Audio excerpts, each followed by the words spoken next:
ऐंकारी सृष्टिरूपायै ह्रींकारी प्रतिपालिका क्लींकारी कामरूपिण्यै बीजरूपे नमोस्तुते। तव तत्त्वं न जानामि कीदृशोऽसि महेश्वर यादृशोऽसि महादेव तादृशाय नमो नमः। परम सम्माननीयः संस्कृत भारतम् आमुखपटले अस्माभिः सह सन्नद्धाः स्वविषय निष्णाताः परम कारुणिकाः विद्वांसः अन्ये समुपस्थिताः मित्राणि भ्रातरः भगिन्यश्च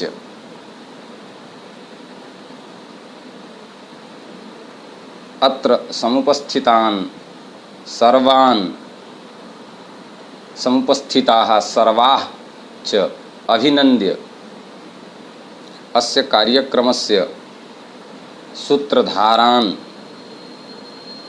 प्रोफेसर झा महोदयान् अभिवन्द्य स्वकीय कार्यक्रमस्य आरम्भताम् उपक्रमते।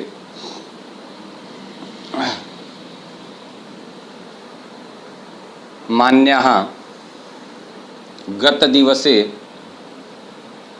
शब्दब्रह्मणः स्वरूपकथनम् अस्माभिः चर्चितम् अधीतम् अवगतञ्च। इदानीं ततः अग्रे चर्चयामः। एकदा पूर्वतनं पाठं पुनः तत्र समवलोक्य अग्रे चलामः।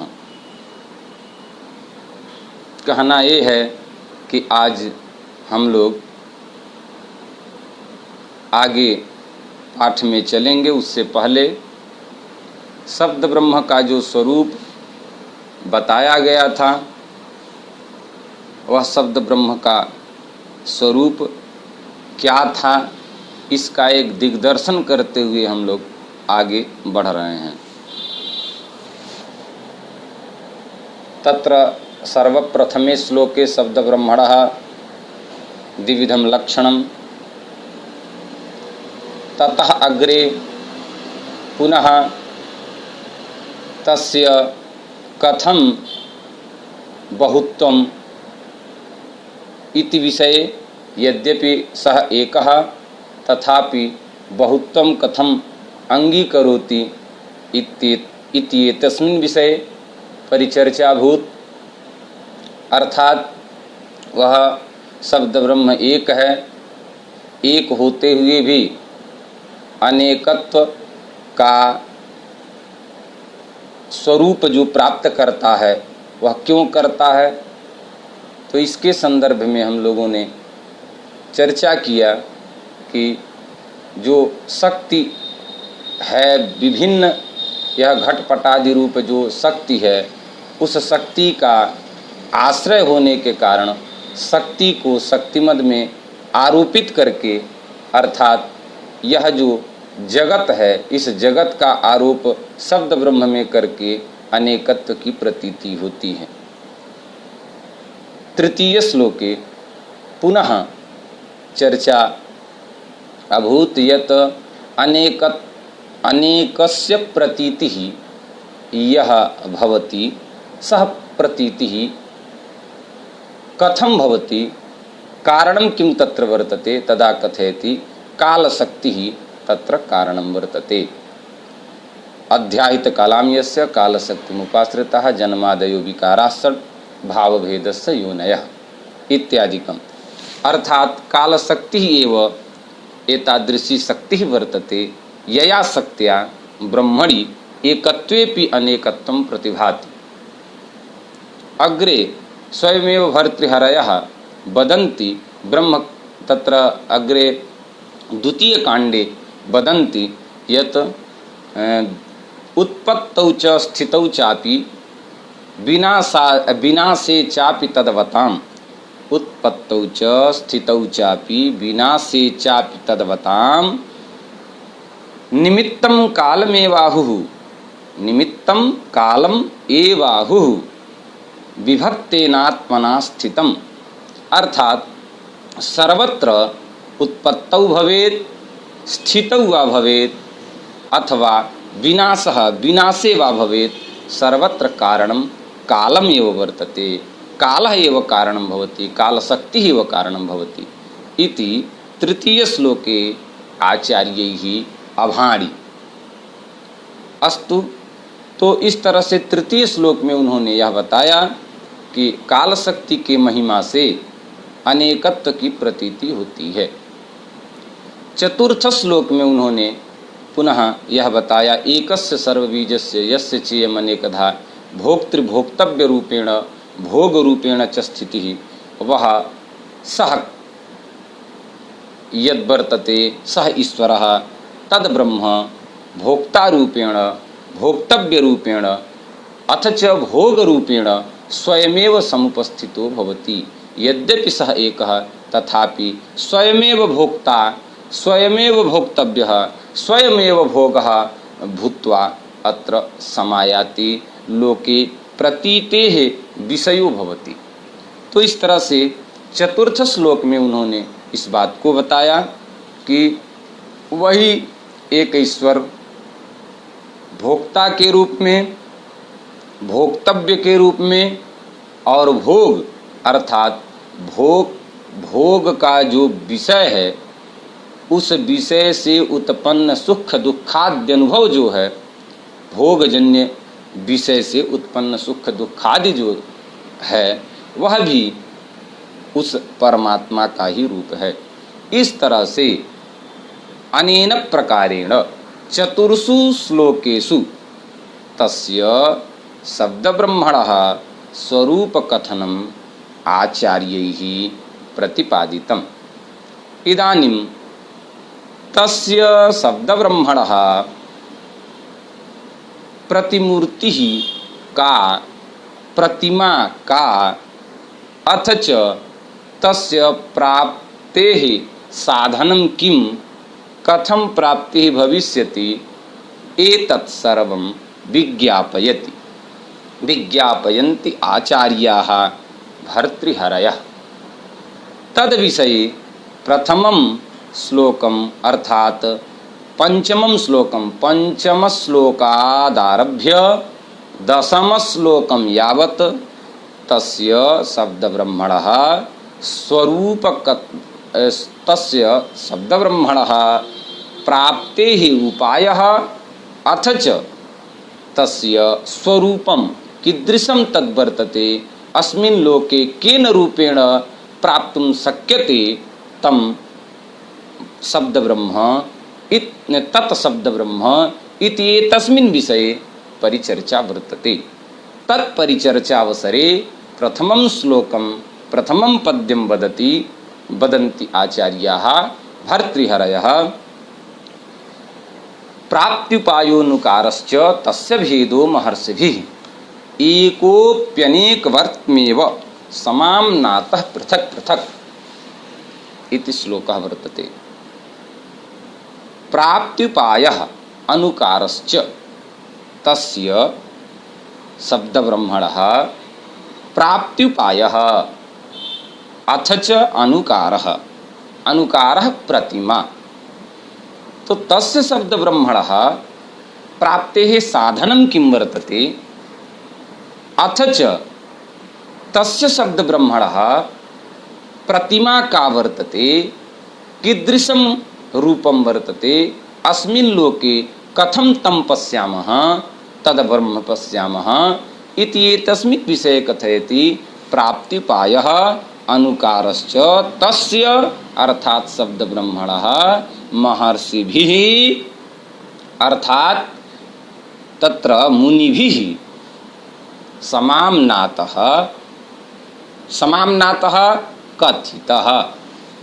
तो समाम्नातः, तो तस्य अर्थात प्राप्ति उपायः, प्राप्ति साधनम, अनुकारः, प्रतिमा, तस्य वेदः एव।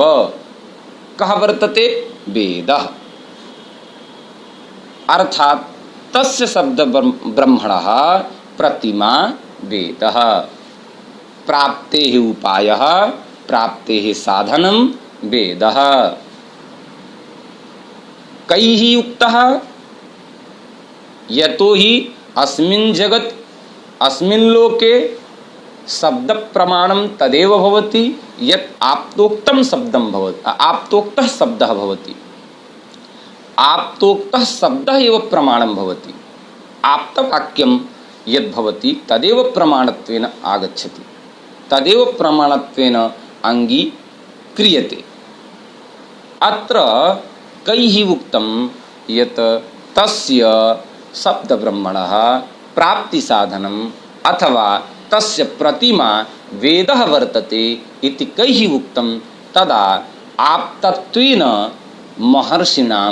महर्षिणाम् अत्र विवेचनं करोति, महर्षिणां नामाङ्गीकरणं करोति। महर्षिभिः समाम्नातः, महर्षि के द्वारा कहा, महर्षियों के द्वारा कहा गया। उस तस्य अर्थात वह जो शब्द ब्रह्म है, उस शब्द ब्रह्म की प्रतिमा क्या है, प्राप्ति का उपाय क्या है, तो दोनों इन्होंने वेद को बताया। वेद ही उसके उस शब्द ब्रह्म के प्राप्ति का उपाय है और वही वेद उस शब्द ब्रह्म के प्राप्ति का, उस शब्द ब्रह्म की प्रतिमा भी है। इस बात को कौन कहा? तो महर्षि भी, महर्षियों ने कहा। प्राप्तिपायः अनुकारश्च तस्य शब्द ब्रह्मणः वेदः इति महर्षिभिः एको एकः अपि अनेक वर्त्मा इव। एकः सः वर्तते, सः एकः वर्तते, एकोप्यनेक, तो एकोप्यनेक वर्त्मेव, एकः वर्तते परंतु अनेकत्वम् अंगीकरोति, अनेक रूपेण समाम्नातः कथितः। कैः कथितः? महर्षिभिः कथितः, पृथक पृथक कथितः, महर्षिभिः पृथक पृथक प्रोक्तः। तात्पर्यमिदम् आगच्छति यत् तस्य शब्दब्रह्मणः प्रतिमापि वेद एव, प्राप्तेः साधनमपि वेद एव, तस्य वेदस्य तत्र वेदस्य एकं स्वरूपं नास्ति, विभिन्नं स्वरूपं वर्तते इत्यस्मिन् विषये अग्रेपि कथयिष्यन्ति। तो तस्य वेदो महर्षिभिः प्राप्त एकोप्यनेक, एकः एव वर्तते परंतु अनेक, एकोपि अनेक वर्त्मा इव, अनेकेन मार्गेण तस्य प्राप्तेः प्राप्तिः भवितुम् अर्हति इति तस्य तात्पर्यं वर्तते। तो एकोपि अनेक वर्त्मेव समाम्नातः, पृथक पृथक वर्त्मा इव समाम्नातः, भिन्नं भिन्नं मार्गं तैरुक्तम्।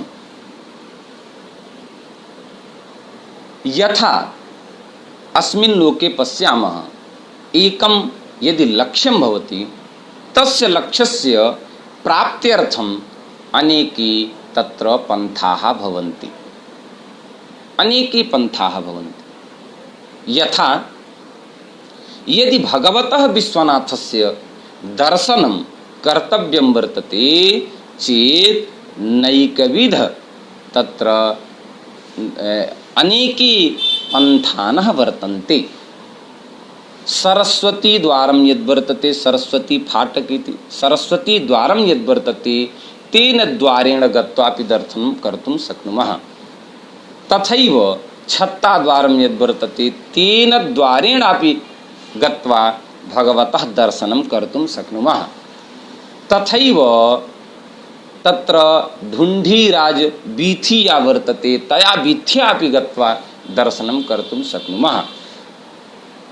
येन केनापि मार्गेण गत्वा भगवतः तत्र भगवन्तं विश्वनाथं पश्यति, भगवतः विश्वनाथस्य दर्शनं करोति। सर्वत्र सर्वविध मार्गेण दर्शनस्य एकमेव फलं वर्तते, भिन्नं भिन्नं फलं नास्ति। तथापि तत्र नैकविध मार्गाणि वर्तन्ते, अनेके पन्थानः वर्तन्ते। तथैव अत्रापि एकमेव तद्वर्तते, परन्तु तस्य मार्गः भिन्नः भिन्नः महर्षिभिः कथितः।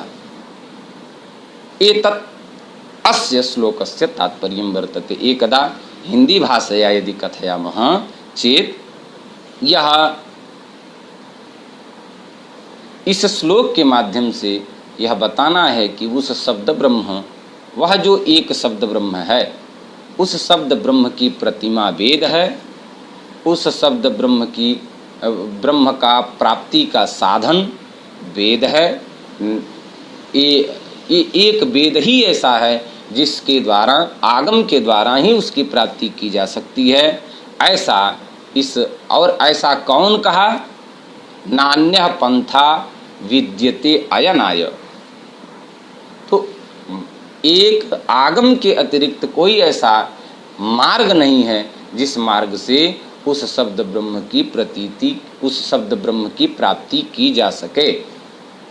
ऐसा किसने कहा? तो कहा महर्षियों के द्वारा यह कहा गया। तो कहा महर्षियों ने कोई एक मार्ग बताया?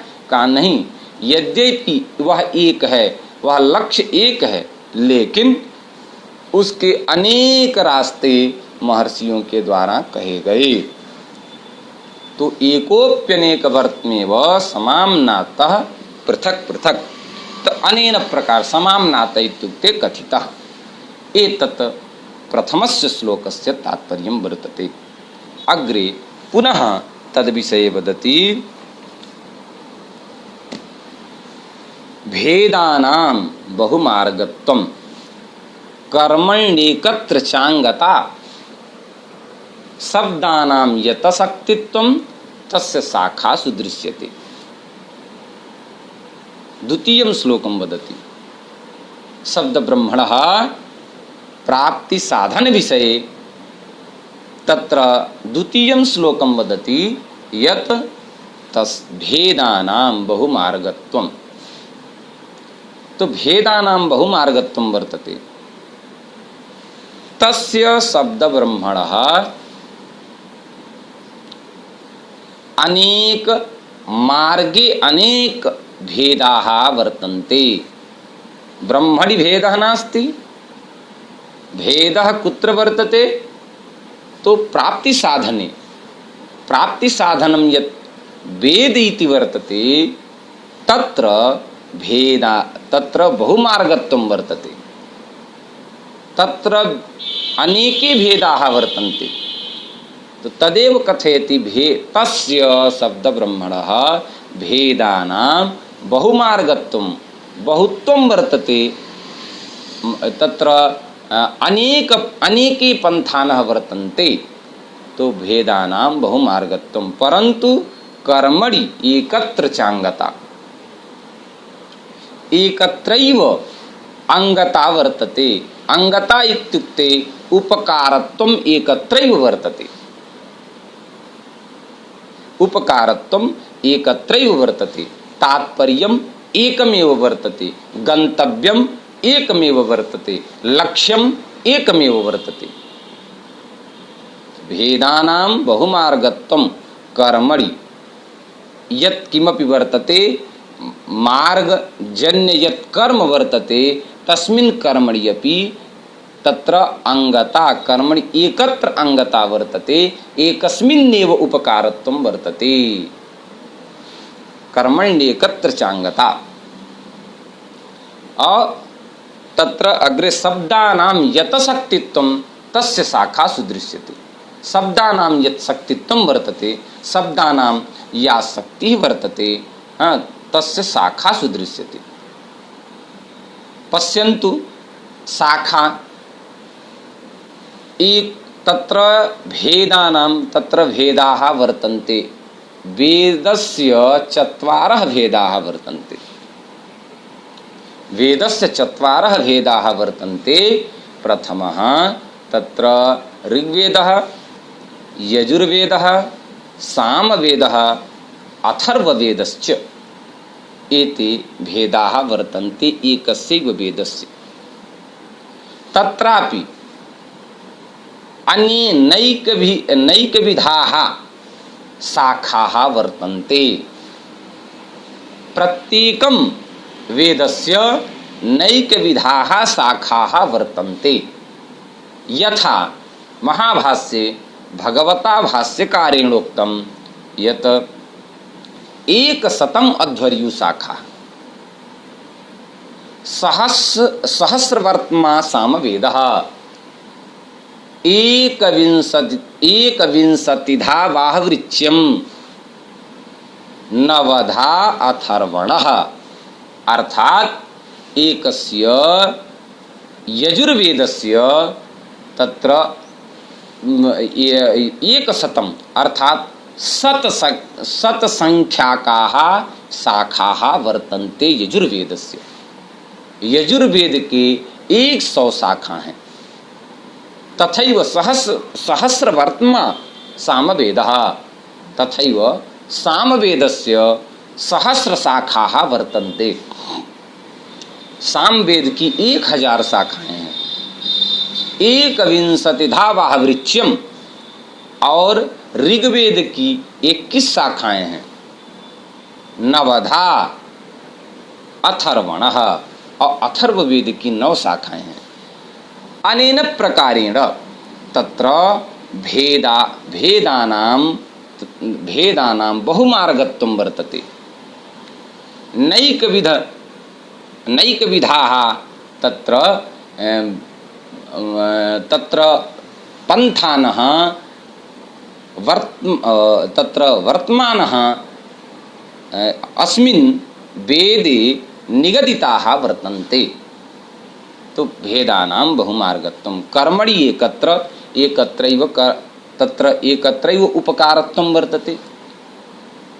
एकमेव समेषां वेदानां वेदशाखानां लक्ष्यम् एकमेव वर्तते यत् ब्रह्मणः शब्दब्रह्मणः अथवा तुरीयब्रह्मणः प्राप्तिः।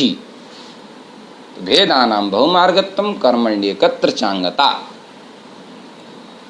शब्दानां यतशक्तित्वं शब्दानां शक्ति यतो हि शब्द प्रमाणेनैव तस्य शब्द प्रमाणेनैव शब्द ब्रह्मणः साक्षात्कारः। वेदः शब्दराशिः तत्र तेनैव शब्द ब्रह्मणः साक्षात्कारः। तदनन्तरं तुरीय ब्रह्मणः साक्षात्कारः। तद्व्याकरणमागम्य परं ब्रह्माधिगच्छति इत्यादिकं सर्वं वर्तते। अतः पूर्वम् अस्य शब्द ब्रह्मणः ज्ञानं भविष्यति। तदा यावत् शब्दानां शक्तिः न भविष्यति, शब्देषु शक्तिः न भविष्यति, तावत् तत्शब्दजन्य शाब्दबोधो न भविष्यति। तो शब्दानां शक्तिः कुत्र वर्तते तस्मिन् विषये कथयति। शब्दानां यत् शक्तित्वं तस्य शाखासु दृश्यते। वेदानां या शाखा वर्तते तासां शाखानां अथवा तासु शाखासु शक्तिः अवश्यमेव अभ्युपेया। तो तदेव कथयति तत्र पुष्पदन्त कविवरः पुष्पदन्तः वदति तत्र रुचीनां वैचित्र्यात् ऋजुकुटिलनानापथजुषां नृणामेको गम्यः त्वमसि पयसामर्णव इव। यथा नैकविधाः नद्यः तत्र समुद्रे गत्वा एव निपतन्ति। यतः आगच्छन्ति नैकविधाः नद्यः वर्तन्ते परन्तु समेषाम् एकमेव तत्र स्थानं वर्तते निपतन स्थानम् एकमेव वर्तते एकत्रैव सर्वाः नद्यः निपतन्ति तत् कुत्र वर्तते तत् किं वर्तते तो यथा तत्र समुद्रः वर्तते तस्य निपतन स्थानं तथैव समेषां वेदानाम् अथ च शाखानाम् एकमेव अंगत्वं वर्तते तद्वर्तते शब्द ब्रह्म इति परम ब्रह्म इति शब्द ब्रह्म द्वारा परम ब्रह्म इति अतेन मोक्ष प्राप्ति अनेन प्रकारेण अत्रोक्तं भेदानां बहुमार्गत्वं कर्मण्येकत्र चांगता शब्दानां यतशक्तित्वं तस्य शाखासु दृश्यते। अत्र तस्य शाखासु दृश्यते। हिंदी भाषा में अगर इसका दिग्दर्शन किया जाए तो तात्पर्य यह है कि इन्होंने कहा कि वेदों के अनेक विभाग किए गए हैं। 4 वेद हैं, उन 4 वेदों के अनेक शाखाएं हैं। वो सारी शाखाएं, वो सारे वेद एक ही लक्ष्य का ज्ञापन करते हैं, एक ही प्राप्ति, एक ही लक्ष्य के ये साधक हैं, ये साधनभूत हैं। वह लक्ष्य कौन है तो वह लक्ष्य उपकारकत्वेन उपस्थित वह लक्ष्य जो शब्द ब्रह्म है, वही लक्ष्य प्राप्ति में ये सारे साधन भिन्न भिन्न रूप में उपस्थित होते हैं। एतद् वर्तते भेदानां बहुमार्गत्वं कर्मण्येकत्र चांगता शब्दानां यतशक्तित्वं तस्य शाखासु दृश्यते। अग्रे कथयति स्मृतयः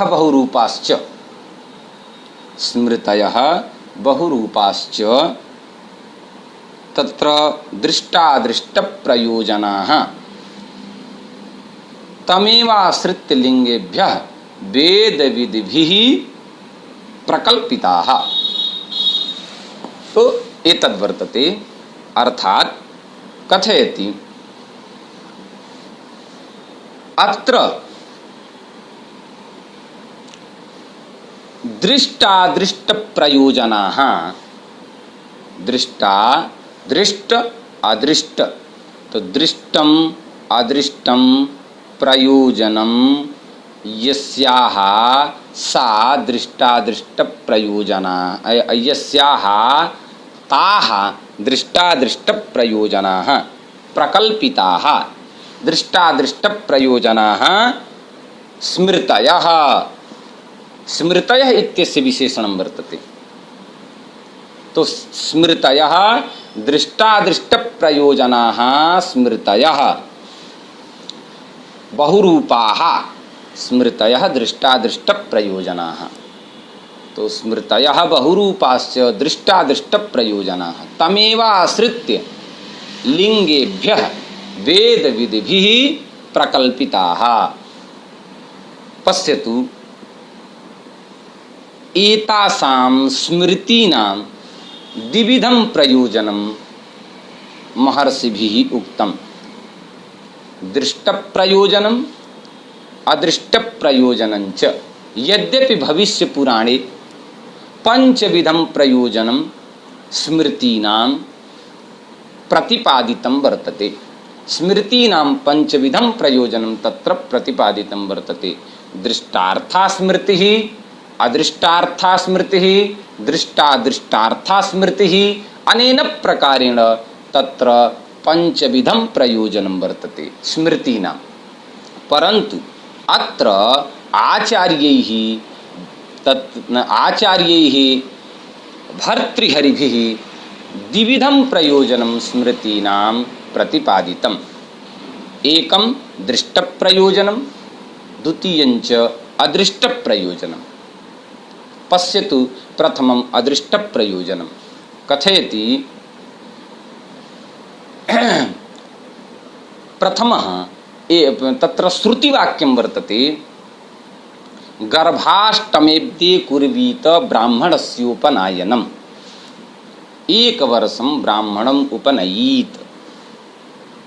तो एक वर्षम ब्राह्मणम उपनयित ताम श्रुतिम अंगीकृत्य ताम श्रुतिम चिह्नत्वेन लिंगेभ्य इति कथयति लिंगम चिह्नम। तो ताम श्रुतिम अनुसृत्य एतद् वाक्यम आयाति यत् गर्भाष्टमीब्दे कुर्वीत ब्राह्मणस्योपनयनम। यतो हि तत्र स्मृति कथयति अष्टवर्षं ब्राह्मणम उपनयीत। तो अष्टवर्षं ब्राह्मणम उपनयीत इति श्रुतिवाक्यम। तत्र ताम श्रुतिम अनुसृत्य एतद् वाक्यम आयाति फलितार्थ कथनम आयाति यत् गर्भाष्टमीब्दे कुर्वीत ब्राह्मणस्योपनयनम। एतत् स्मृति इत्यस्य अदृष्ट प्रयोजन फलितं कथनं वर्तते। अदृष्ट प्रयोजनस्य फलितं कथनं वर्तते। अदृष्ट प्रयोजनं वदति इदं श्रुतिवाक्यम्। अस्य किंचित दृष्ट प्रयोजनम अदृष्ट प्रयोजनम इति कथं जानीमः? तो दृष्ट प्रयोजनम तद्भवति यस्य साक्षात् फलं पूर्वदृश्यमानं भवति। यदि साक्षात् फलं पूर्वदृश्यमानं भवति चेत् दृष्ट प्रयोजनम्। यदि तस्य साक्षात् दृष्ट प्रयोजनं पूर्वदृश्यमानं न भवति चेत् अदृष्ट प्रयोजनम्। अत्र यदि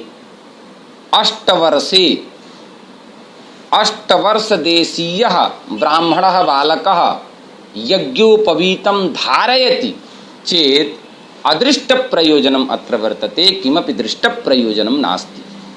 किमपि एतादृशं किमपि फलं नास्ति यत् तत्र दृष्टरूपेण दर्शयितुं शक्नुमः। कोई ऐसा फल नहीं है जो हम दृष्ट रूप में हम बता सकें। तो इसलिए ये श्रुति जो है, यह श्रुति वाक्य जो है गर्भाष्टमीब्दे कुर्वीत ब्राह्मणस्योपनयनम, यह अदृष्ट फल को बताने वाली श्रुति है। ऐसा करने से पुण्य प्राप्ति होती है। तो ये अदृष्ट, इसको इसीलिए पुण्य और माने पाप पुण्य को अदृष्ट कहा जाता है, क्योंकि उसको हम प्रत्यक्ष ज्ञान का विषय नहीं बना सकते। तो यह प्रत्यक्ष ज्ञानस्य विषयः न भवति, सः अदृष्ट प्रयोजन युक्तः भवति।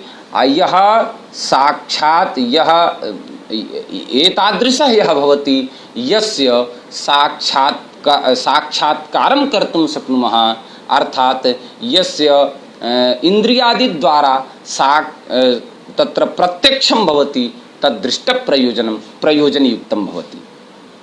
तो अत्र अदृष्ट प्रयोजनं वर्तते गर्भाष्टमीब्दे कुर्वीत ब्राह्मणस्योपनयनम्। एतत् अदृष्ट प्रयोजनयुक्तं वाक्यं वर्तते, श्रुतिवाक्यं वर्तते। तो तदेव कथयति दृष्ट प्रयोजनयुक्तं श्रुतिवाक्यं भवति अथवा अदृष्ट प्रयोजनयुक्तं श्रुतिवाक्यं भवति। तदा तत् गुरुः अनुगन्तव्यः। तो गुरुः अनुगन्तव्यः इति दृष्ट प्रयोजन प्रतिपादकं वाक्यं वर्तते। एतद् यद् वाक्यं वर्तते, श्रुतिवाक्यं वर्तते, गुरुः अनुगन्तव्यः, तत् दृष्ट प्रयोजन प्रतिपादकं वाक्यं वर्तते। यतो हि यदि श्रद्धया गुरोः चरणकमलेषु गच्छति चेत् नूनं गुरुः स्वपुत्रम् इव कृपाभाजनं कृत्वा पूर्ण कृपया सहृदयेन स्वछात्रं तत्र श्रद्धायुक्तं छात्रं पाठयति। तो एतत् साक्षात् प्रयोजनम्, एतत् दृष्ट प्रयोजनं वर्तते। यदि श्रद्धया कश्चन विद्यार्थी गुरोः समीपे गच्छति, गुरुपादसेवनं करोति चेत् नूनं गुरुः आर्द्रभूत तत्र हृदयेन आर्द्रीभूय तं छात्रं स्वकृपाभाजनं कृत्वा पाठयति। तो एतद् वर्तते दृष्ट प्रयोजन। तदेव कथयति दृष्टादृष्ट प्रयोजनाः स्मृतयः बहुरूपाश्च नैकविध रूपाणि वर्तन्ते स्मृतीनां। तत्र एकं रूपं दृष्ट प्रयोजनयुक्तं रूपं, द्वितीयं रूपम् अदृष्ट प्रयोजनयुक्तं रूपं। तदेव अदृष्ट प्रयोजनयुक्तं रूपम् एकम् उदाहरणत्वेन एकं तत्र रूपम् अस्माभिः दृष्टं यत् गर्भाष्टमध्ये कुर्वीत ब्राह्मणस्योपनयनं। द्वितीयं दृष्ट प्रयोजनयुक्तम् एकम् उदाहरणवाक्यम् अस्माभिः तत्र दृष्टम् अस्माभिः चर्चितं यत् गुरुः अनुगन्तव्यः। तो अनेन प्रकारेण दृष्टादृष्ट प्रयोजनाः। तो स्मृतयः बहुरूपाश्च दृष्टादृष्ट प्रयोजनाः। अग्रे तमेवाश्रित्य लिंगेभ्यः, तम एव आश्रित्य, तम वाक्यम एव आश्रित्य, तमेवाश्रित्य लिंगेभ्यः वेद विधिभिः प्रकल्पिताः। वेदं वेत्ति इति वेदवित्, तैः वेद विधिभिः प्रकल्पिताः। काः प्रकल्पिताः? दृष्टादृष्ट प्रयोजनाः स्मृतयः बहुरूपाः प्रकल्पिताः। कहने का तात्पर्य ये है कि स्मृतियों के दो रूप बताए गए, वैसे स्मृतियों के अनेक रूप हैं। उसमें कोई दृष्ट प्रयोजन को अंगीकार किया हुआ रूप है और कोई दृष्ट प्रयोजन को अंगीकार किया हुआ रूप है। तो दृष्ट अदृष्ट द्विविध प्रयोजन को अंगीकार किया हुआ रूप है। और यह रूप कहाँ से आया? तो तत्तत् श्रुति वाक्यों को, तत्तत् श्रुति वाक्यों के वाक्यों का जो तात्पर्य है, जो लिंग है, जो उनसे कथनीय है, उसको लेकर के ये दृष्टादृष्ट प्रयोग तमेवाश्रित्य, अर्थात उन्हीं वाक्यों को लेकर के जो एक ज्ञापक रूप में जो वाक्य हैं, श्रुति वाक्य हैं, उन श्रुति वाक्यों को लेकर के दृष्टादृष्ट प्रयोजन की व्यवस्था प्रकल्पित की गई है। तो इस तरह से यहाँ पर यह तात्पर्य आया कि न केवल स्मृति वाक्यों का दृष्ट प्रयोजन है, अपितु अदृष्ट प्रयोजन भी होता है। अतएव भाष्यकारेण अप्युक्तम ब्राह्मणेन निष्कारणो धर्मः षडंगो वेदो ध्येयो ज्ञेयश्च। तत्र निष्कारणः अर्थात तत्रापि दृष्ट प्रयोजनं न स्यात्, तथापि एतादृशं कर्तव्यम्। अनेन प्रकारेण तृतीय श्लोकः अयं तत्र प्राप्ति साधनं यत् ब्रह्मणः प्राप्ति साधनं वर्तते तत् साधन भूतेषु तत्र स्वरूपेषु एतत् तृतीयम् अर्थात षड्विध तत्र श्लोकाः षड्विध श्लोकाः वर्तन्ते। ये श्लोकाः ब्रह्मणः प्राप्तेः उपायं प्राप्तेः साधनं प्रतिपादयन्ति। तत्र इदं तृतीयं पद्यम् अयं तृतीयः श्लोकः वर्तते, यस्य इदं तात्पर्यं वर्तते यत् अनेक दृष्ट प्रयोजनेन अथवा अदृष्ट प्रयोजनेन स्मृतीनां कल्पना वर्तते। तत्तत् वाक्यं तत्र दृष्ट प्रयोजनयुक्तम् अथवा अदृष्ट प्रयोजनयुक्तं भवति। तो स्मृतयः बहुरूपाश्च दृष्टादृष्ट प्रयोजनाः तमेवाश्रित्य लिंगेभ्यः वेदविधिभिः प्रकल्पिताः एतत् अभूत्। अग्रे कथयति तस्यार्थवाद रूपाणि निश्चित्य स्वविकल्पजाः एकत्विनां द्वैतीनां च प्रवादा बहुधामताः। एकत्विनां द्वैतीनां च प्रवादा बहुधामताः। तस्य अर्थात वेदस्य अर्थवाद रूपाणि अर्थवादो नाम तो स्तुति निंदा फलक वाक्यम अर्थवाद वाक्यम। स्तुति निंदा फलक कथनम अर्थवाद कथनम अर्थवाद वाक्यम। कदाचित स्तुति भवति कदाचित् निंदा भवति। एतादृशं स्तुतिपरकं यत् वाक्यं वर्तते निंदापरकं च यत् वाक्यं वर्तते तद् वाक्यम् अर्थवादवाक्यं भवति। अथवा तत्र यदि कस्यचित् देवस्य प्रशंसारूपेण अत्यधिकं तत्र अत्यधिकं व्याख्यानं वर्तते तदपि अर्थवादवाक्येन संगृह्यते। तो एतद् वर्तते तदेव अत्र कथयति यत्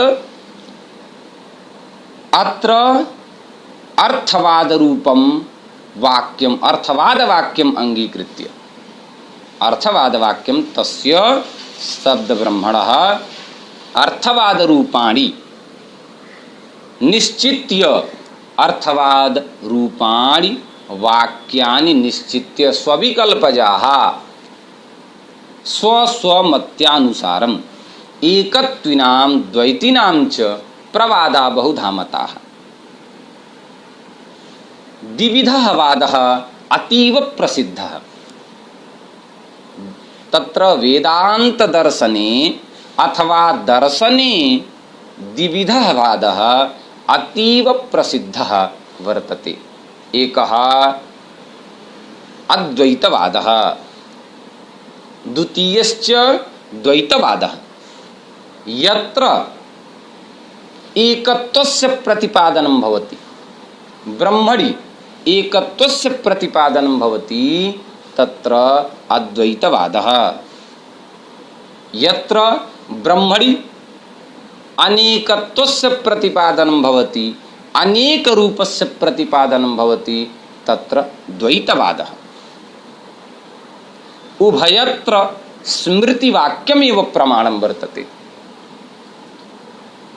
अर्थात यत्र द्वैतवादः वर्तते तत्रापि बीजरूपेण स्मृतिवाक्यमेव वर्तते। तथा च यत्र द्वैतवादः वर्तते तत्रापि तस्मिन् द्वैतवादेपि स्मृतिवाक्यमेव प्रमाणं वर्तते। प्रथमं पश्यतु, अद्वैतवादं वर्तते। तो अद्वैतवादः यः वर्तते, अद्वैतवादम् अधिकृत्य यदि पश्यामश्चेत् तत्र आगच्छति एकमेवाद्वितीयं ब्रह्म इति श्रुतिवाक्यम्। एकमेवाद्वितीयं ब्रह्म।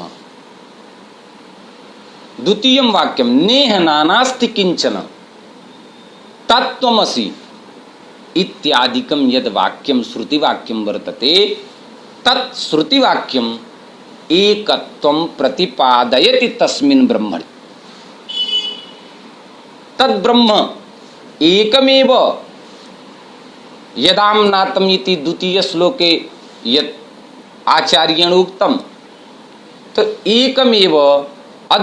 एकमेवाद्वितीयं ब्रह्म नेह नानास्ति किंचन अपरंच तत्त्वमसि इत्यादिकं यद् वाक्यं वर्तते, स्मृतिवाक्यं वर्तते, श्रुतिवाक्यं वर्तते, तद् वाक्यं किं करोति? तद् वाक्यं ब्रह्मणि एकत्वं प्रतिपादयति। एतत् सर्वं श्रुतिवाक्यं ब्रह्मणि एकत्वं प्रतिपादयति। अथ च द्वैत प्रतिपादनमपि इयमेव श्रुतिः करोति। इयमेव श्रुतिः द्वैत प्रतिपादनमपि करोति। द्वासुपर्णा अस्मिन् तत्र अस्मिन् तिष्ठति, अस्मिन् तिष्ठन् इत्यादिकं यद् वाक्यं वर्तते तद् वाक्यं द्वासुपर्णा सयुजा सखायौ इत्यादि यद् वाक्यं वर्तते तेन वाक्येन तेन श्रुतिवाक्येन द्वैतस्य प्रतिपादनं भवति। तदा अत्र तु विचिकित्सा जायते यत् या श्रुतिः एकत्वं ब्रह्मणि प्रतिपादयति अर्थात तत्र अद्वैतवादं प्रतिपादयति, सा एव श्रुतिः पुनः द्वैतवादम् अर्थात तस्मिन् ब्रह्मणि द्वित्वमपि प्रतिपादयति। तदा परस्पर श्रुत्योर्मध्ये विरोधः। श्रुत्योर्मध्ये विरोधः समागतः तदा कथयति अत्र विरोधः नास्ति। कथं नास्ति? तदा ये अद्वैतवादिनः आचार्याः वर्तन्ते ते कथयन्ति यत् वस्तुतः अद्वैतवादः एव वर्तते। तदा द्वौ सुपर्णा इत्यादिकं वाक्यं कथं संगच्छते चेत् कथयति एतेषां वाक्यानां संगतिः पुरोदृश्यमानं जगत् दृष्ट्वा वर्तते। यतो हि असत्ये वर्तमनि स्थित्वा ततः सत्यं समीहते। यस्मिन् प्रातिभाषिक सत्य व्यवहारिक सत्ता रूपेण इदं जगत् वर्तते, अस्मिन् जगति घटपटात्मकम् अनेकात्मकं रूपं पश्यामः। अस्मिन् जगति यत् तत्र पुरोदृश्यमाने अस्मिन् जगति घटपटात्मकम् अनेकत्वं पश्यामः। तो पूर्वम् एतत् अनेकत्वं ज्ञात्वैव तद् एकत्वं ज्ञातुं शक्नुमः, तद् एकत्वं तत्र पश्यामः, तद् एकत्वं प्राप्तुं शक्नुमः। अतएव पूर्वं द्वैतं यद् वर्तते तत् अद्वैतस्य एकं सोपानं वर्तते। यतो हि असत्ये वर्तमनि स्थित्वा ततः सत्यं समीहते। रेखागवयवत् यथा कश्चन यदि पृच्छति यत् गोपदार्थः गौः कीदृशः भवति अथवा गौः कीदृशी भवति, यदि कश्चन कथयति गोपदार्थस्य परीक्षा कस्यचित् पुरुषस्य वर्तते चेत् कश्चन पुरुषः किं करोति, एकस्मिन् करगदे गो निर्माणं करोति, गो आकारं निर्माति, वदति एतादृशः एव सः गोपदार्थः भवति। तो वस्तुतः करगदे यः निर्मितः गोपदार्थः वर्तते सः गोपदार्थः वास्तविकः नास्ति।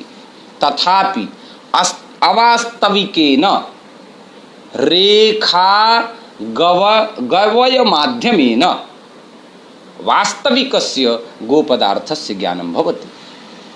तथैव अत्र द्वैतवादिनां यत् द्वासुपर्णा इत्यादि वाक्यं वर्तते तस्मिन् वाक्ये यत् द्वित्वस्य प्रतिपादनं भवति तत् पुरोदृश्यमानं जगत् गृहीत्वा वर्तते।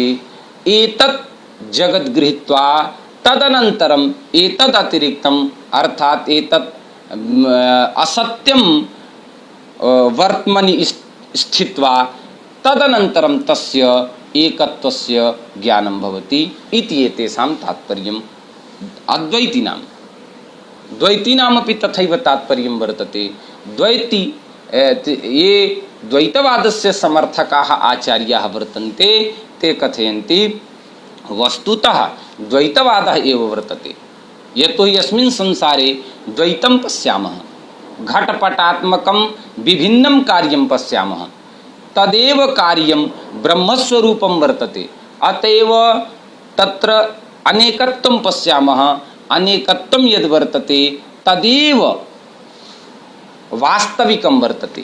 एकत्वं तदा कथयति एकत्वं कथं श्रुत्यादिवाक्ये एकत्वं यद् आगच्छति नेहना नास्ति किंचन, अथवा एकत्वं यद् एकत्वम् आयाति यत् एकमेवाद्वितीयं ब्रह्म इत्यादिकं यद् वाक्यं वर्तते तेषां वाक्यानां कथं संगतिः भविष्यति तद्विषये ते कथयन्ति वस्तुतः एकत्ववादस्य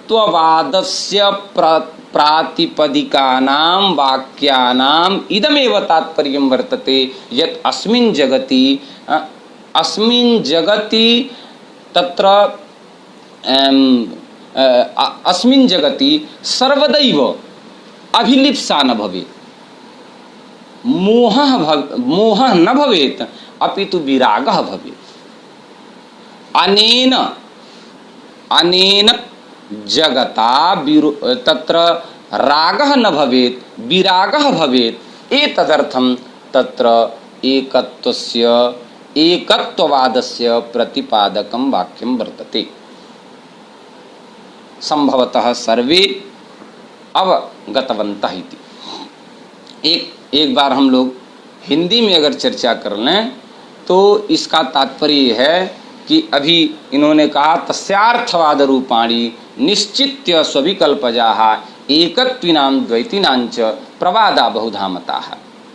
यह बात इसमें आई तो इसमें कहे कि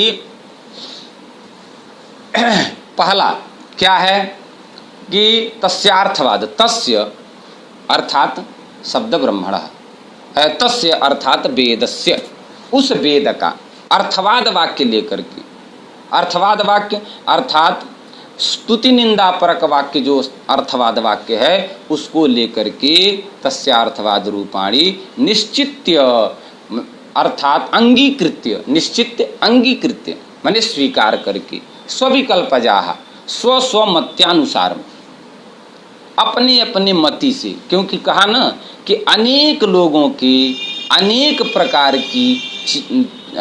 प्रकार की चिंतन शैली होती है, अनेक प्रकार के चिंतन होते हैं। इसी बात को हमने अभी बताया कि पुष्पदंत ने शिव महिम्न स्तोत्र में कहा रुचि नाम वैचित्र्यात्। रुचि जो होती है, मनुष्य की रुचि विचित्र होती है। किसी को अम्ल रस अधिक जो है अधिक प्रिय होता है, किसी को कटु रस अधिक प्रिय होता है। अनेक प्रकार की रुचि हुआ करते हैं, अनेक प्रकार की रुचियां हुआ करती हैं।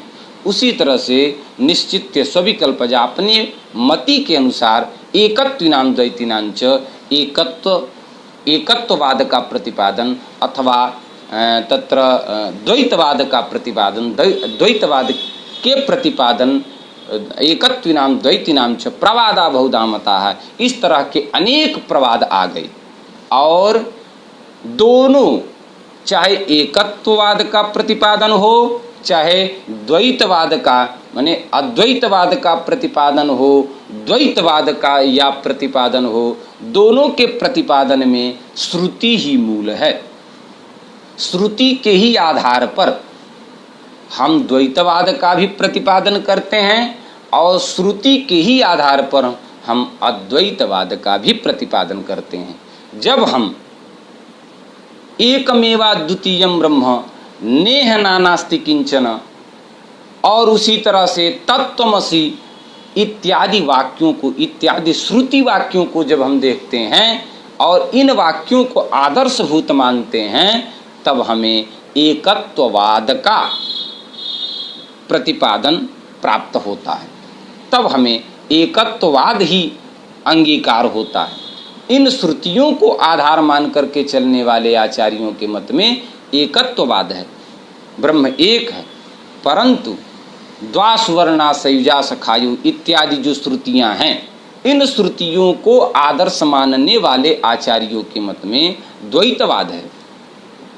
पुनः संगति कैसे होगी? जो अद्वैतवाद का प्रतिपादक आचार्य है वो द्वैतवाद के श्रुतियों का कैसे समन्वय करेगा?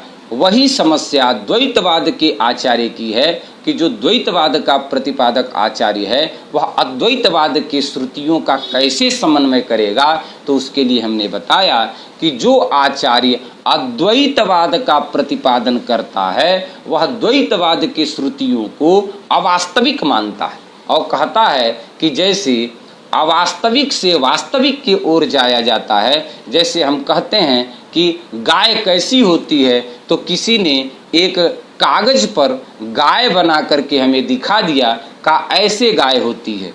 अब हमने जो कागज पर गाय को देखा वह गाय वास्तविक नहीं है, लेकिन वह अवास्तविक जो गाय है वो वास्तविक गाय को बताने में समर्थ होती है, वास्तविक को हम प्राप्त कर लेते हैं। उसी तरह से पूर्व दृश्यमान यह घटपटादि रूप जो जगत है ये द्वैत रूप में है।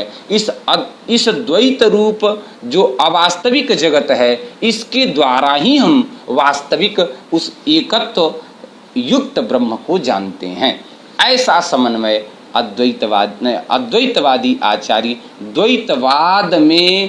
द्वैतवाद के मूल में आए हुए श्रुति वाक्यों का समर्थन करते हैं, संगति करते हैं। वैसे ही जो द्वैतवादी आचार्य हैं वो कहते हैं कि द्वैतवाद ही वास्तविक है। फिर उनके मत में अद्वैतवाद में आए हुए श्रुतियों का संगत कैसे होता है, तो कहते हैं कि अद्वैतवाद में आई हुई श्रुतियां जो हैं वह वस्तुतः इस संसार से मोह भंग हो जाए, इस संसार में मोह न रहे, ईश्वर के प्रति हमारी निष्ठा हो, हम उस परमात्मा के प्रति समर्पित हों, इस संसार में लिप्त न हों, इसके लिए अद्वैतवाद की श्रुतियां हैं। वस्तुतः तो द्वैतवाद ही है, क्योंकि इस संसार में पूर्व दृश्यमान जो घटपट आदि रूप जगत है इसका बाध नहीं किया जा सकता। तो इस प्रकार से इसका यह समन्वय होता है इन दोनों श्रुतियों का। उसी बात को कहे तस्यार्थवाद रूपाणी निश्चित्य सविकल्पजाः एकत्विनां द्वैतिनां च प्रवादा बहुधा मताः। अस्तु, कालाक्रमणं न समीचीनम्, अस्माकं कालः एकवादनतः द्विवादनतः त्रिवादनपर्यन्तं वर्तते। प्रायः त्रिवादनस्य समीपता वर्तते, सामीप्यं वर्तते। अतएव अत्रैव स्वव्याख्यानं समापयामः। भवतः सर्वान् विनिवेदयामः यत् द्विवादनतः अत्र आमुखपटले सन्नद्धो भूत्वा अस्माकं तत्र उत्साहं वर्धयन्तु, तावत् समेषां मङ्गलं भूयात् इति भावनया इति कामनया सर्वान् नमस्कृत्य अत्रैव विरमामि, प्रणमामि च।